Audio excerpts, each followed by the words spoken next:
Mga ka-idol, takot din ba kayo sa iyak o ungol ng pusa sa gabi?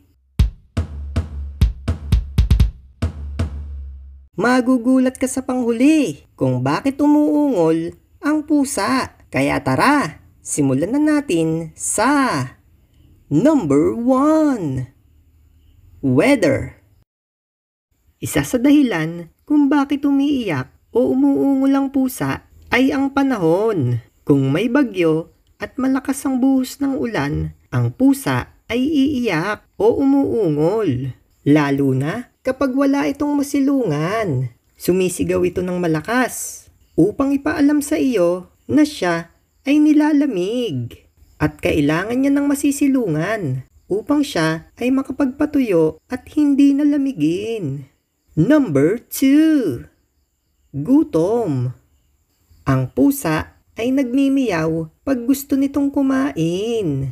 Ngunit kung may kakulangan sa pagkain, lalo na ang mga ligaw na pusa, ito ay umiiyak o umuungol minsan sa harapan o sa labas ng bahay upang ipaalam sa nakatira doon na kailangan niya ng pagkain. Nagbabaka sakali ang pusa na baka bigyan siya ng pagkain. Kaya naman, umiiyak ito upang makipag-communicate na meron siyang kailangan. At ito ay ang pagkain.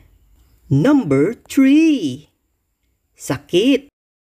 Umiiyak ang pusa o sumisigaw kapag ito ay may nararamdamang hindi maganda.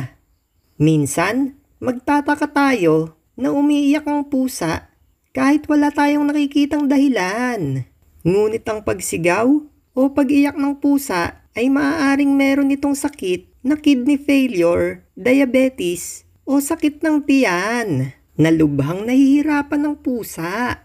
Sa ganitong sitwasyon, mas mabuti na ipatingin natin ang mga pusa sa vet upang malaman natin ang magandang lunas para sa ikabubuti ng pusa. Number 4. Takot. Ang isang pusa ay sumisigaw o umiiyak ng malakas dahil sa takot. Kapag ang pusa ay umiiyak sa gabi, ay maaaring may kinakatakutan silang hayop na mas malaki sa kanila o higit na mabangis.